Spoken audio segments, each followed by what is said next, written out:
Hi guys, today I'm going to tell you how I made this Kenyan dish. It's called Chicken Biryani. It's very common in Kenya, especially Nairobi.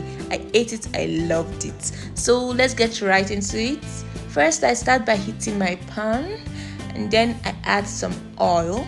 I'm using olive oil because of health reasons. You can use whatever oil you have in your house. And then I add some garlic and ginger and just a little salt to bring out the flavor. And then you add lots and lots of onions. Some people don't like seeing onions in a dish, so you can just blend the onions, but please put that onions there. You need the flavor to come out. And then you add your chicken just that way.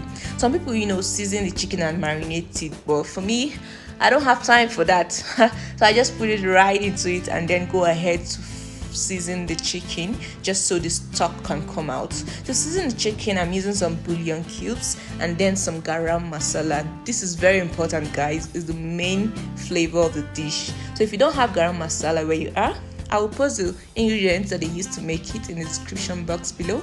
So just check it out and you can replace it with something similar. And then I added some black pepper and stirred it a bit, for the flavor to come out. And then I added some onion powder just because I love onions, guys. And then some paprika, or you can replace that with pepper, or this is not compulsory, but just to make the chicken smell and taste very nice, because I did not marinate it, so I needed to add as much seasoning. At this point, the chicken was beginning to burn, so I had to add a little water, but please don't put too much. If possible, don't add water at all if your chicken is not burning. Mine was, so I added some water.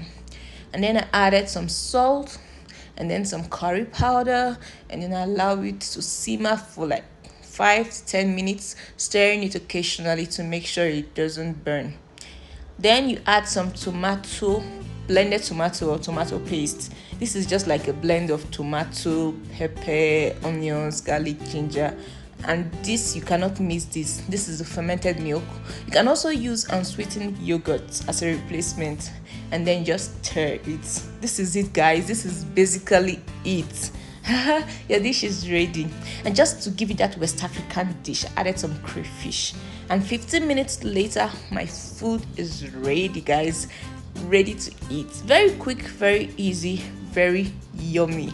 Taste this, guys, and you won't regret it. Thank you so much for watching. Goodbye.